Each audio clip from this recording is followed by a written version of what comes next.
You're listening to an Airwave Media Podcast. O'Reilly. You've got questions? O'Reilly Auto Parts has answers. Need a pro you can trust? We've got that too. No matter what you need, our professional parts people have the training and expertise to help you do things right. Deep automotive knowledge, just one part that makes O'Reilly stand apart. The professional parts people. O'Reilly Auto Parts. All you need is a few minutes to start your day off with something historic when you listen to the This Day in History podcast. Every day there's a new episode for you to listen and learn about what happened that day way back when. So listen and subscribe to This Day in History wherever you get your podcasts. That's This Day in History wherever you get your podcasts.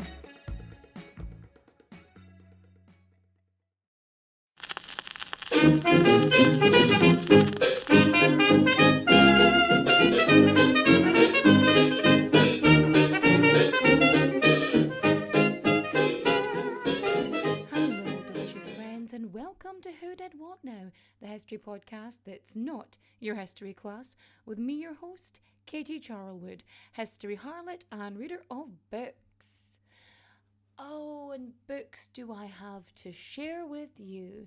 So I mentioned this on my socials because I have far too many books, because I buy a book, and then if I really like that book, I will then buy a prettier version of that book, especially if I can get like a cloth bound or a hardback. Like, I just love it, okay?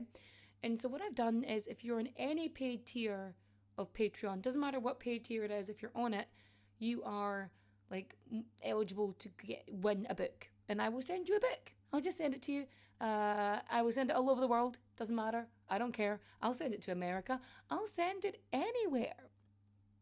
Speaking of books, actually, I've had recently just different publishers contact me to, discuss topics that are in books that they are releasing. So they send me books for me to read as research. And I've had a few publishers do this. And the most recent, this annoyed me, right? So this annoyed me. The most recent was, this woman contacted me, she's doing PR for this book, and she asks for my address. And I was like, great, here's my address. This is after a back and forth of a couple messages. And she goes, oh, I didn't realise you were in Ireland. I can send you a link to a digital copy instead. Bitch, if I wanted a digital copy, I would have asked for a digital copy. You offered to send me a book, a physical, tangible book that I can touch with my hands and smell and do all the weird stuff with. That sounds worse out loud. But yes, send me a fucking book. Like, a publishing house can't afford postage of one book. You're trying to tell me that? Really? To Europe? Sure. But like, what bothered me most about all of this is the fact that I consistently post on all my socials that I'm from Ireland. I say on the podcast that I live in Ireland. I speak Irish in several of my videos, right? And even if you ignore all that, even if you go, well, maybe she didn't see this or didn't hear that, that's fine. The contact section on my website, the postal address, is an Irish address. It says Ireland on it. So how someone couldn't have seen that, it just means that they didn't care. So if they don't care, why should I? You know what I mean? Like, other companies who are, not as big and don't have, that sort of promotion funding, they can do it. So why the fuck can't they? Anyway, if you're in Glasgow at the end of the month, my last show was sold out. I have another show at the Blue Dog. It's accessible. It's great. I'm really excited to do it. I'm going to be talking about a really awesome Scottish lady that I hope you're going to want to hear about. So yeah, you can go book that. It's up now. Go to Eventbrite. That you don't have to use PayPal for this one. You can pay with your card of whatever type of card you have, debit, credit, whatever. But I know what you're thinking. You're thinking, quit your jibber jabber and Katie, in fact me. In fact you I will. But first, we've got to get our source on. Our sources are The Woman Who Gave Birth to Rabbits by Lucas Riley. What Mary Toft Felt, Women's Voices, Pain, Power and the Body by Karen Harvey. Imagining Monsters, Miscreations of the Self in 18th Century England by Dennis Todd. An Extraordinary Delivery of Rabbits by Edward White. The Confessions of a Rabbit Woman and Other Recently Digitised Tale from the Osler Library by Mary Yerl. Remarks on a Short Narrative of an Extraordinary Delivery of Rabbits by Thomas Braithwaite. Deception and Detection in 18th Century Britain by Jack Lynch. Birthing the Nation, Sex, Science and the Conception of 18th Century Britons by Lisa Foreman Cody. The Anatomist Dissected, or The Man Midwife Finally Brought to Bed by Lemuel Gulliver. Some Observations Concerning the Women of Godalming in Surrey by Sirius Allers. And, of course, our besties, our favourites, biography.com and history.com. Are you sitting comfortably? Good. Then let's begin. The story of Mary Toft is often relegated to, the footnotes and the annals of weird history. It is this con, it is this hoax, it is bizarre and grotesque. It is painted in a way that puts the blame on Mary Toft, and things are about to get dark, lads. It's gonna be ghastly, to say the least, and I'm gonna give you a trigger warning now, because we're gonna be discussing abuse, assault, sexual, emotional, physical, all of it. We're gonna talk about miscarriage. We're gonna talk about a lot of stuff, and it is going to be incredibly unpleasant. And if you thought it was like, oh ho ho, it's the woman who gave birth to rabbits, no. And also, it's gonna get icky very fast, and it's going to continue being icky. And if you have a gentle stomach, you will probably be puking by the end, or crying. You may cry. But as many of you know, if you've been listening to me for a long time, I have a vested interest in this, because my entire area of expertise, or my main area of expertise, I'm starting to get good at interesting deaths, but my main area of expertise is the rise of sensationalism and the use of print as propaganda in the late modern period. And Mary Toft is a victim of propaganda. I mean, she's a victim of a fuck ton of things, but propaganda is one of them. And I'm here to set the record straight. I mean, I may just be one voice, but you're listening to me, so that's one more than yesterday, I guess. Yeah? Cool. So our story starts in the 1700s, the early 1700s, 1703 to be exact, when Mary Toft is born. As many people are, it's how they start their life. Mary is born Mary Denyer in Godalming in Surrey, England, in 1703. She is the first of many children to a poor family. They're peasants, they're day labourers, they're working class, could be an easy way of putting it. And so life isn't exactly easy in Surrey. It's not really an easy life being a peasant. Don't know if you know that, but it's not exactly a cakewalk. But Mary, she grows up in Surrey, and we don't really know much about her life. We know that she probably helped whatever her parents were doing. If they were working in a field, she was probably beside them. If they were having chickens, she would collect their eggs. You know, you lived and you worked, and it was typical and normal. Schooling wouldn't have been a thing, especially for her, because Mary's a girl. So being a girl means that she wouldn't have had a formal education. And even if there was a school for girls, her education would have ended fairly quickly, because only boys really went on to anything longer. And considering the social class that she was in, no. Mary, she is illiterate. She never learns to read or write because it's not necessary for her position. This much we know. But she grows up, ish, and when she's 17, she meets Joshua Toft. And they get married. Now he's 18 and she's 17, right? This could be weird, but they get married. And it's odd for the time, because people think, oh, people get married at 14 and 12 and whatever. The royals were betrothed. Like, it would be a political alliance. It was quite rare for someone that young to get married. Like, older men would marry younger women because of, like, fertility and things. Like, that would be the purpose, to, like, produce more heirs. But things like that, a young marriage like this, it's not common. It's a bit weird, to be honest. Now, if you're getting married at this age, it means one of two things.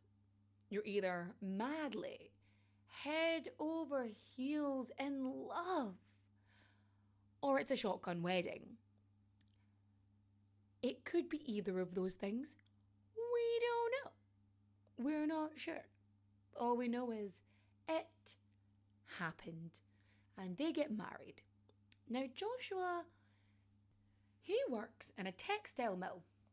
Now his family, their status, their class status is a wee bit higher up than Mary's. So they would have been clothiers many moons ago. So way back they would have been clothiers. They would have had a higher rank in society. They would have had more esteem. But over the years, the money and whatnot, it dwindles away. And even though they still have this sort of status, like their status is still higher than what Mary's would have been in her family, but they don't really have the financials to back it up. So he's from a slightly higher class-ish, like half a class up, like a wee step up, not a full class. Like they're not even middle class, right? They're not that far. Like they're working class, but just like a wee bit above, you know, like a wee stool up, and that's them. And so they probably still have some feelings about that and a sense of self-importance that maybe other families wouldn't. Now Joshua is number 6 of 12. Like he's got siblings either side. He is Hans from Frozen, not Hans. Yes, Hans. And people are thinking, oh, what a weird and dastardly connection to make. My friends, you have no fucking idea. But I am going to tell you, and it's going to get worse. So they get married and they end up staying in this cottage owned by a farmer, and it's sort of kind of a lease-ish, because part of the deal of renting this cottage from this farmer is they've got to go work in his hop field. Now hops is a grain of some kind. They use it in beer. I do not drink beer, but I hear it is good. I don't drink beer. I don't know. It's fine. So he is doing some time in this field as Joshua. Joshua's there for a wee bit, but he's also doing some time up in the textile mill for his family. So he's kind of burning the candle at both ends, you know. And Mary, well, Mary is every day slogging about working in the fields. And not only is she working this like grueling labour every day, it's not fucking easy. Mate, you try working in a field. That's why you don't know how to pick berries. Like you can't do it with speed or skill and not get stabbed a bunch of times from the brambles. But yeah, hop fields, grueling labour, etc., etc. And Mary, she has to travel like 2 miles to get to this field from her house. You'd think with it being the farmer's cottage, it would be easier. Don't know how she gets there. Sometimes she has to walk. And the thing is, being a young woman who is wed and has a teenage husband, and it's also a teenager herself, well, she gets pregnant. She ends up giving birth twice. She has, I believe, a son and a daughter, and they are fine, I guess. But she gets pregnant a third time. I think she's about 20, in her early 20s, 23? 23, she gets pregnant a third time. So, yeah, I mean, she has 2 kids before the age of 21, which is a lot. It's like, I've got 2 kids, and I am older than that, much older than that, and I'm like, no, I don't think. I mean, also don't have them much later, because also, you get tired when you're old. Like, I just want a nap. I couldn't imagine having, like, small children now. No, thank you. I'm too old. I'm in bed by 9 p.m. most nights, lads. I'm not staying up. No midnight feeds for me. These babies are closed for dinner. No. We have finished serving, thank you. So anyway, back to Mary. She's pregnant and she's walking 2 miles to the fucking field, which she is then going to do back-breaking labour in when she's very clearly pregnant. So in order for other people to accept that she's pregnant, she would have had to have what was called the quickening. So the quickening is about 4 months. You have to be at least 4 months. It's when you see the stomach swell. It's when you see the actual bump appear. And sometimes it's when you can feel a kick. So depending on how it is judged at this particular period of time, that's why it's deemed that, you know, pregnancy would only be agreed upon at that point, which is why a lot of women would manage to not get hung and would get a stay of execution because they'd be pregnant. Sometimes they'd just be shagging the guards, which honestly, I mean, you're kind of throwing a 50-50 chance at that point, because, like, the number one cause of death of women throughout history is childbirth. The second is men, but childbirth. And so it is a 50-50 chance there to get pregnant and then, you know, stay of execution. I mean, it is certain death to, like, maybe death. So that's not too bad, really, when you think about it. But yeah, Mary is in the field and someone is with her and she has a miscarriage. And it is horrific. She describes a flushing feeling, which I can only assume is like when your waters break, it just gushes. Is someone who has experienced this a couple times. It's just like whoosh. I hope that makes sense to you, my random sound effects. A whoosh, a big sploosh right out. And so she just gets this severe pain followed by this flushing feeling, and she suffers a spontaneous abortion, often referred to as a miscarriage, which is a terminology that I don't like. I don't like the term miscarriage because it feels like it's placing blame instead of using a medical term. Like, if someone miscarries, like a miscarriage of justice, it's putting the blame on the pregnant person instead of, you know, the fact that it's just a medical issue. It's just something the body did. Might not be anyone or anything specifically to blame. It can be something that just happens. And I know we like to put reasons behind things, but sometimes some things just don't have a reason, and it sucks. But there isn't always an answer, which also sucks.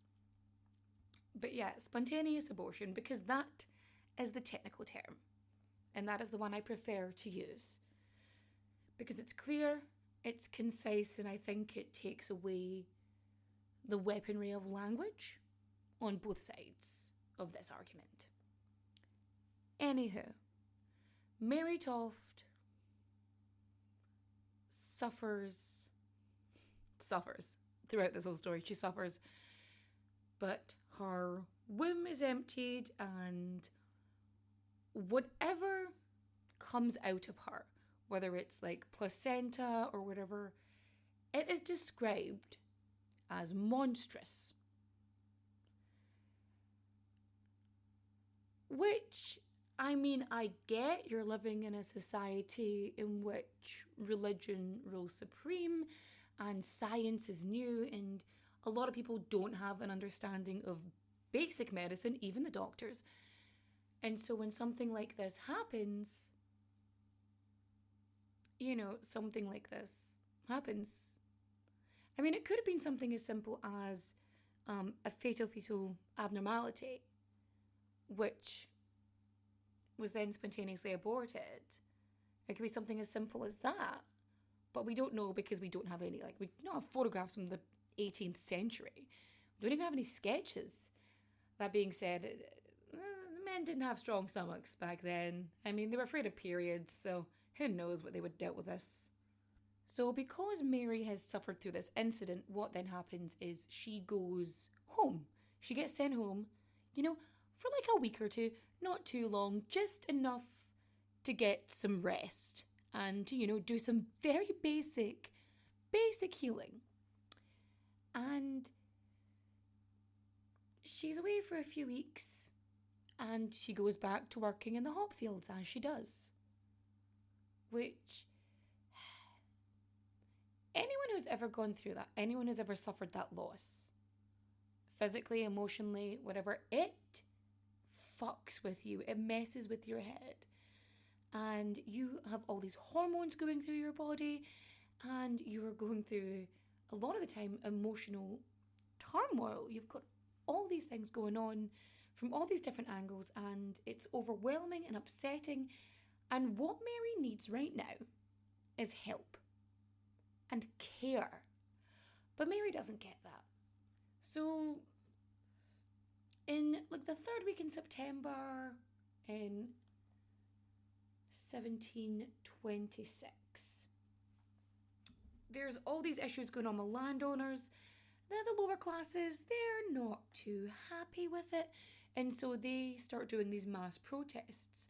They go into areas where there's deer, where there's rabbits, because rabbits are a symbol of the elite, right? They're a symbol of the elite, and it's because they can. So what happened back in the day, actually, sidebar, is that rabbits were not wild. They were domesticated.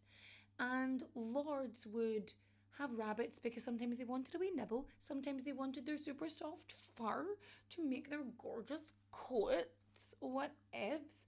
So they had all that, and so rabbits were a sign of the elite, of the privileged. And then what happened is rabbits, they shag a lot, and so there's so many rabbits that they just couldn't contain them all, and then they broke free. So rabbits exist because rich people didn't know how to look after them, really. So yeah, rabbits are a symbol of the elite, as are deer, and sort of there's fish lakes and stuff. So Joshua Toft, he ends up being involved in this mass protest in a lake, basically against one of the landowners, because of course he is. So he's clearly got opinions and a viewpoint, especially regarding the higher classes, as do his family. But yeah, Joshua's 6 of 12, it doesn't matter. Anything after 2 in the pecking order, and you're not getting shit, mate. There's nothing for you. You gotta find another avenue. And so, his mother and sister decide that they're going to involve a plan with Mary. So Mary is back in the fields. This is 1 week after, so it's the 26th, 27th of September, 1796, and she's back in the fields. She's working, and she just grabs her stomach. She has this severe pain. She was trying to catch a rabbit, she says. This is the tale. She saw a rabbit. She was trying to catch the rabbit. She was so hungry. She really wanted this rabbit because they're poor. They wanted something to eat. She gets this pain. She couldn't catch the rabbit. Gets this pain in her stomach. And then gives birth. And she does it in front of a bunch of people, so other people who are in the field with her. And what comes out of her vagina is this weird creature. Now this creature is weird. It's got like legs and a slimy backbone. See, it's a cat with an eel in it. There is no nice way to say this, okay? So the mother-in-law and the sister, one of them's called Margaret, maybe both of them are called Margaret. I didn't care to learn their names because they're fuckwits and I hate them. So what do they do to the postpartum, Mary, 25-year-old Mary? What do? They make her open her legs. They take a dissected cat whose head they have cut off and removed its guts, which they then replaced. I mean, it had to be a small cat, right? So that's a kitten. Why did they say cat? That's a fucking kitten. That's disgusting. That's somehow worse, right? That's worse. It is. They cut up an eel. They also cut off its head. And they remove some of it, I guess. Put that inside the desiccated remains of the kitten, which they then insert into Mary's vagina. So she, quote unquote, gives birth to this thing, and they contact the local doctor they're like, look, she's given birth to this creature. And yeah, John Howard is called upon, and he comes to the scene, and he's looking at this thing, and they're like, witnesses saw her give birth to this. Look at this thing. And he's like, that looks like 3 legs of a tabby cat and the backbone of an eel. That it doesn't have a head. Where's its head? If she gave birth to a creature, where the fuck's its head? And they're like, oh, that, I don't know, maybe it came apart somewhere. It's a wee shame. So he's like, right, okay, see ya. So John Howard, he leaves. The surgeon's like, no. And so, a little while later, again, Mary Toft, yet again, goes into labour and births animal bits. So there's like a cat leg, a rabbit leg, bits of another bit, like it just things. And the doctor's like, okay, cool, yeah, still no head though, so that's a no from me. So the mother-in-law, Mrs. Toft, Mother Toft, I should, whatever the fuck, Toft, dickhead, Toft. She then goes and gets the jawbone of a rabbit. Now, I don't know if you've ever seen a jawbone, but it has teeth. And she decides to shove the jawbone up into Mary, inside her. Now, this causes Mary, I know you're going to be shocked at this, but excruciating pain because she's being stabbed internally by a rabbit's jawbone. It gets to the point where she has to ask someone for help to remove it from her because she's just in so much pain. So the next day when her mother-in-law shows up, she's fucking livid. Not Mary, the mother-in-law. She's livid that she's removed the jawbone. And so she takes like the top part of the head. So like the jawbone was the underbit. So like the skull-ish, but with still fur and things on it. She shoves that up inside her daughter-in-law. Okay? Up inside her daughter-in-law. So that when the obstetrician, the surgeon, John Howard, once he shows up, the man midwife, once he shows up, yeah, they literally called him a man midwife, it's a whole thing. When he shows up, she just conveniently goes into labour And then out comes this partial rabbit head with a couple other bits. And he's like, wow, I guess this is real now because she has, like, it's got a head. And this is where things go from bad to worse. O'Reilly! Check engine light on? Take the guesswork out of your check engine light with O'Reilly Veriscan. It's free and provides a report with solutions based on over 650 million vehicle scans verified by ASE certified master technicians. And if you need help, we can recommend a shop for you. Ask for O'Reilly Veriscan today. O'Reilly Auto Parts. Everybody shush! William Shatner has something to say. Cat and Jethro, box of oddities. What do you do when the woman you love dies? Well, of course you dig her up and you live with her. Aww. The show examines weird things. There are plenty of old photographs from this time period of children out in the streets playing in and among the dead horse carcasses. Oh, I miss those days. Things used to be so much simpler. Cat and Jethro. Then there's the urine wheel, which sounds like a really bad game show. Thing done weird things. Cat and Jethro, box of oddities. That is really mysterious. Join Cat and Jethro Gilligan Toth for the strange, the bizarre, the unexpected as they lift the lid and cautiously peer inside the Box of Oddities. The Webby Award-winning Box of Oddities podcast from Airwave Media. So John Howard finally has his proof with this wee rabbit skull that Mary Toft has in fact given birth to rabbits.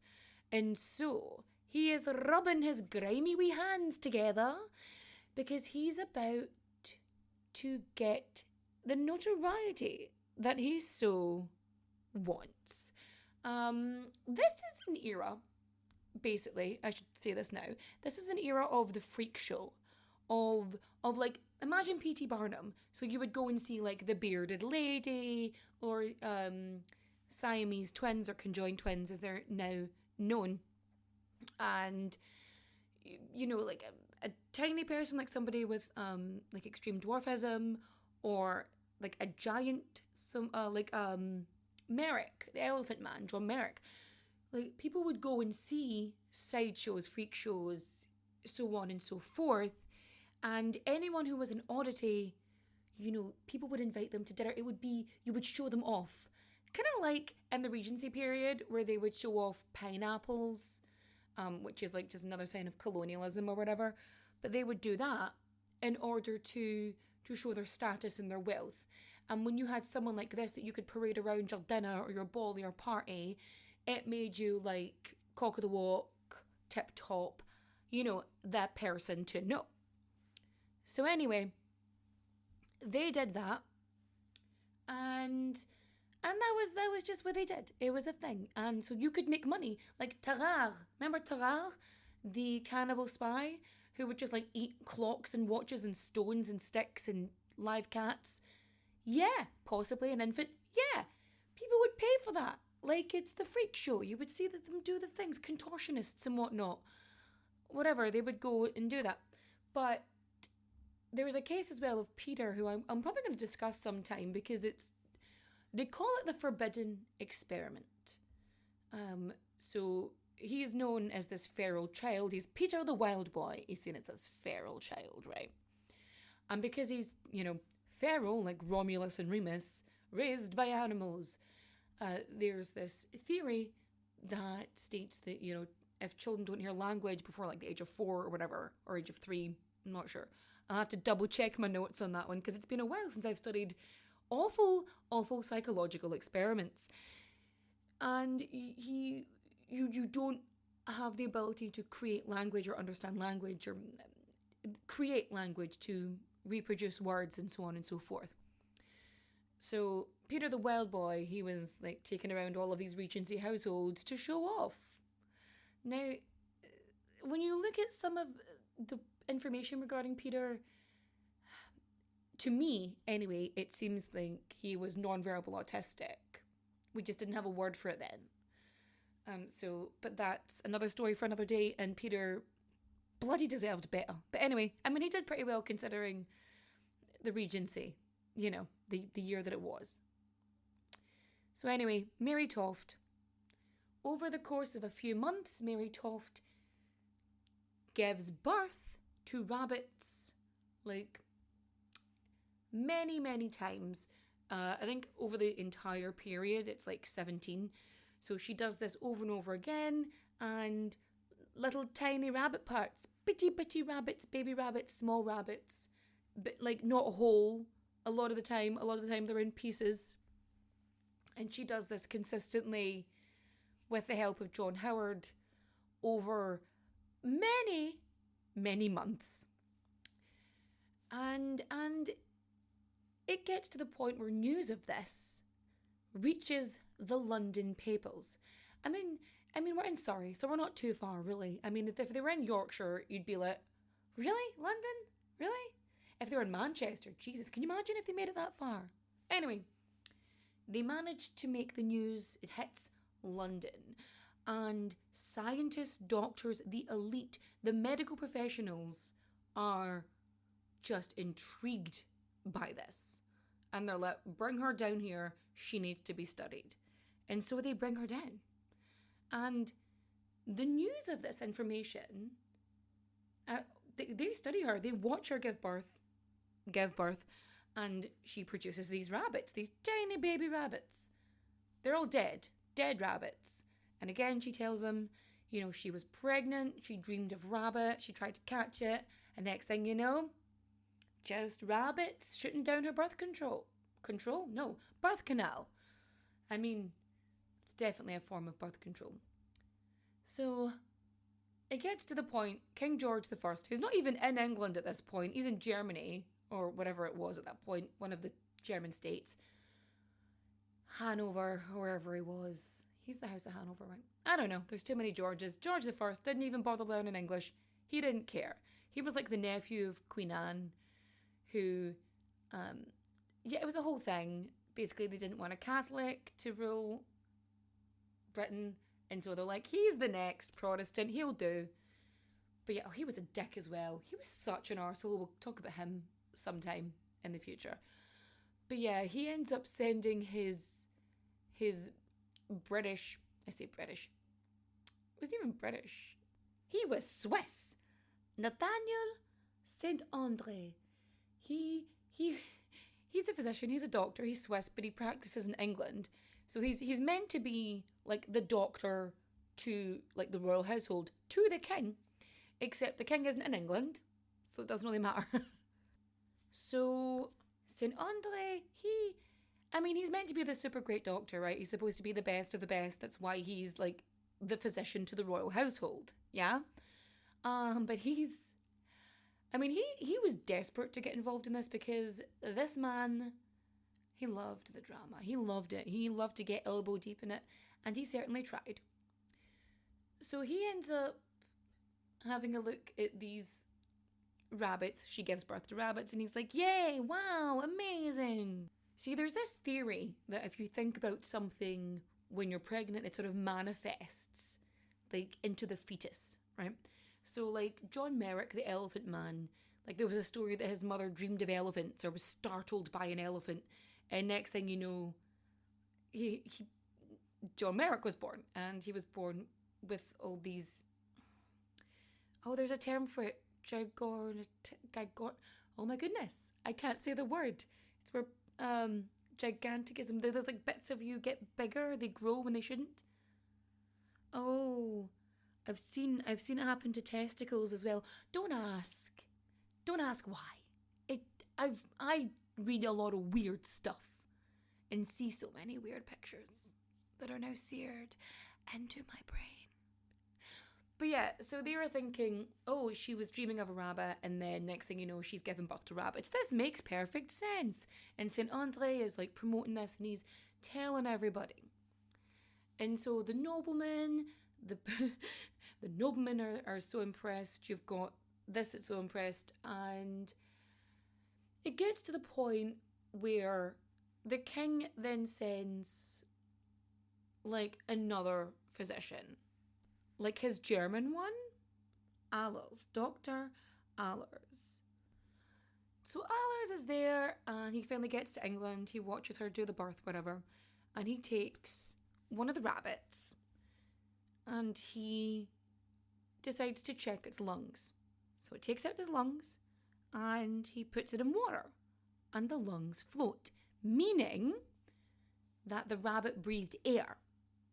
If it was a fetus and it had not lived outside the womb, then its lungs would not have inhaled. It would not have breathed, and they wouldn't float, right? So he's like, that's weird. That's suspicious, right? So then they're like, okay, this is strange. And then she gives birth, quote unquote, again. And they're like, I'm going to check this rabbit. And he takes the rabbit, does a wee autopsy on it, and checks its stomach. And inside the stomach of the wee baby rabbit is hay. Meaning that, this did not originate inside her body. And he's like, okay, but how are they getting up here? This doesn't make any sense. Like, these are full rabbits, by the way, with claws and teeth and all the other pointy bits. Like, they did not declaw any of the other legs, by the way, when they first shoved them up. I want to make this clear. And when they inserted the animal pieces and carcasses and bones inside this poor woman's vagina. Anyway, it gets to the point that they're like, okay, we're going to lock her in this room and just keep her under observation just to make sure. And then a man is trying to, well, you say a man, a young fella, he's trying to sneak into Mary's room because he's trying to smuggle her rabbit corpses. And they're like, what the fuck are you doing? And they're like, I was told I was, paid by these women to do it. So, like, the mother-in-law and sister-in-law had bribed this dude to try and sneak rabbits into Mary's room. And so they try and do that, which is weird. And Mary ends up just confessing. She confesses, she tells them everything. She tells them the full story. She explains why. And then she explains that she was not a willing participant, that she didn't want to do this. She didn't want to be involved in this. Like, and that she was in so much pain. Like, this was excruciating for her. And not only that, like, your body, especially as a woman, is seen as how do I put it? Distasteful if it has been tarnished by others. You know what I mean? So your personal... Fuck, I'm so mad, right? I can't even finish a sentence. I'm so fucking angry. This poor woman, like, to put your body in display like that to other men, right? That is belittling and demonizing, especially when you realize the Christian culture that she would have grown up with and the purity culture which would have existed. And the fact that all of these men are touching her. Like, there's at one point where Nathaniel St. Andre, he is, like, checking her. He's doing a vaginal exam, and he sticks his hand, like, into her vagina. And how she did not die, by the way, because this is a period where women were always dying because male midwives were not washing their hands between touching corpses and other icky bits before shoving their hands inside women. And, like, the fact that she didn't get sepsis between the claws and the dirty fingernails, like, shocking. Absolutely shocking. It's a fucking miracle, right? So he puts it up there and he's looking inside and he sees, I don't see any rabbits in there, so clearly they're in her womb or whatever. Now she ends up then giving birth after that of rabbits. And she says that when he did the inspection, there was a rabbit inside her. He just didn't know what the fuck he was looking at. The supposed physician to the king.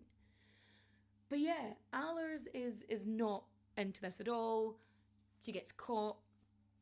And then other people start coming forward with reports saying that, yeah, her husband was buying dead rabbits off a bunch of people and he wasn't being discreet about it. He would go to markets and farmers and he'd be like, hey, got any rabbits, baby rabbits, specifically deceased baby rabbits?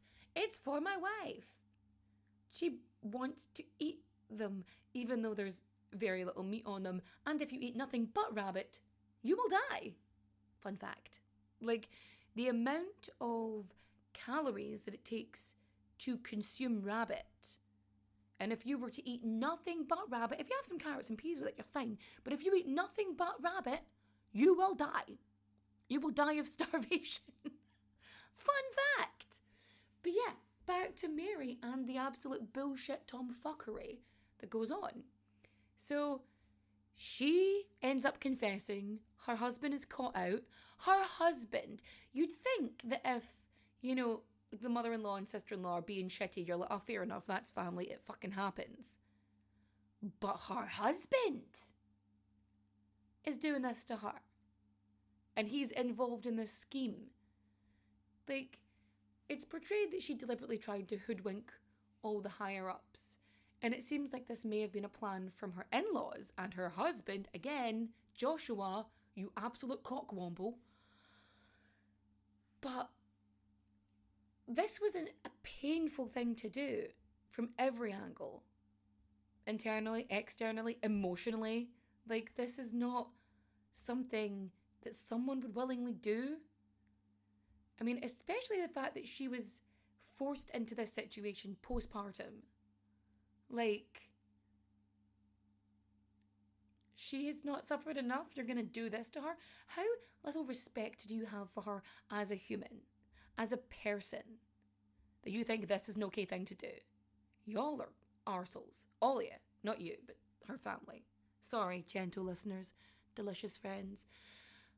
Besties, I'm sorry. I'm just full of the rage. Anywho. She's held for a bit. And, like, they try her on, what's the term now? Yeah, she was charged on a statute as being a vile cheat and imposter. So, her and John Howard, they're brought before the bench in, like, December. And he ends up with a fine of £800, which is, like, over 150 grand in today's money. And Mary Toft is kind of held for a while and then let go. So in April the following year, they let her go because they don't really know how to charge her for this. Like, how do you? And I think as well, like, the galleys in the court, they were filled with people. People were desperate to find out information about her. This was, like, the talk of London.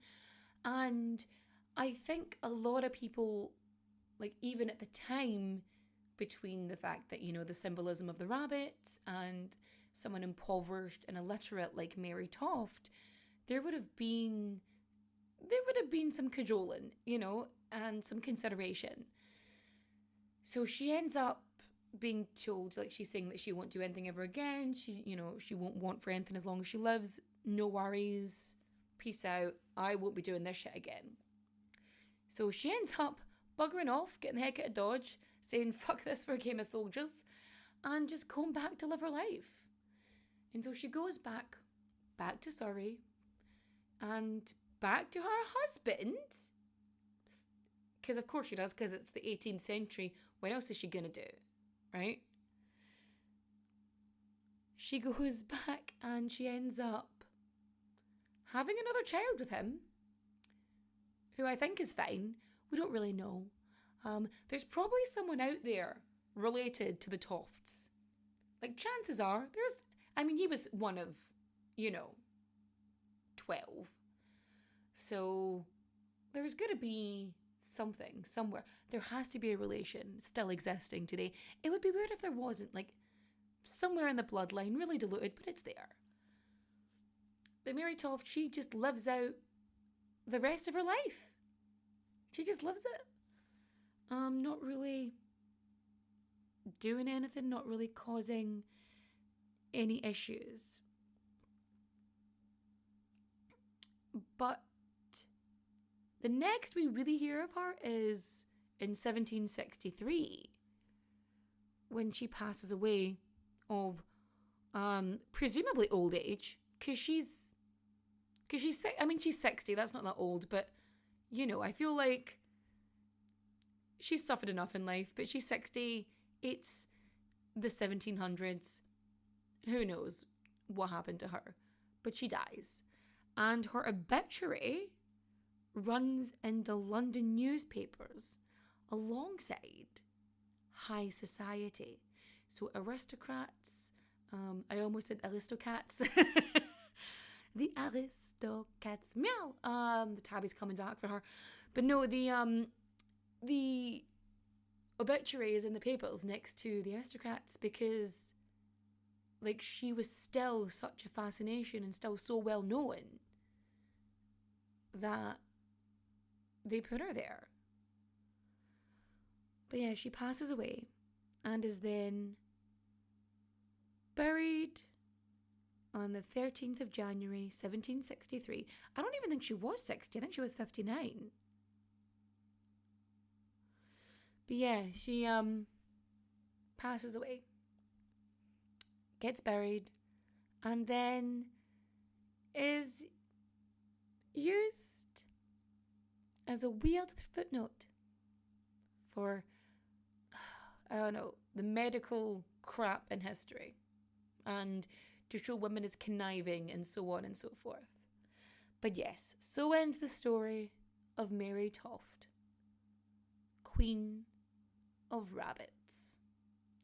If you liked my retelling of this story, as I try not to fall off of a chair hiding in the back room at my work, please feel free to rate and review 5 stars. If you're not going to rate and review 5 stars, you can just send me a strongly worded email that I won't read.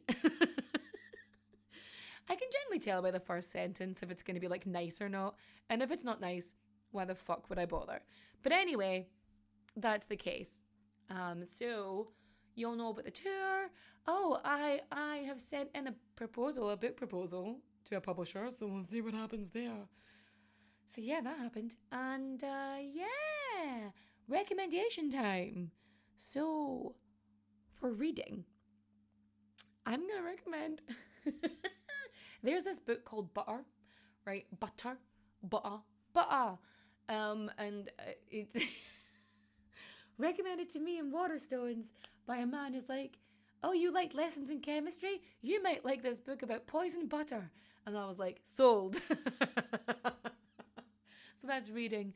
For watching, I watched Charlwood, and it took me like a good half an episode to really assimilate with where I was going to be. But yeah, that was pretty good. So watch Charlwood. It's weird. And Sean Bean's in it. And you need to tell me what you thought of his eyebrows, okay? Am I the only one that sees something strange about Sean Bean's eyebrows in Charlwood? Just look at it. Consider it. That's all I'm saying. I have a feeling. And for listening, I've been listening to Katie Baser, actually. I find her really, really fun. And oh, actually, no, there's this song by Thomas Mack, Ain't No. It's a country song, and it's about trying to talk up to girls in the bar, and he gets rejected and stuff. And it's very funny, and it's very catchy, and you should go listen to it. But I am going to go and see my kids now because they are waiting for me, and I'm going to bid you all good night. Adios, au revoir, auf Wiedersehen, my friends, bye-bye.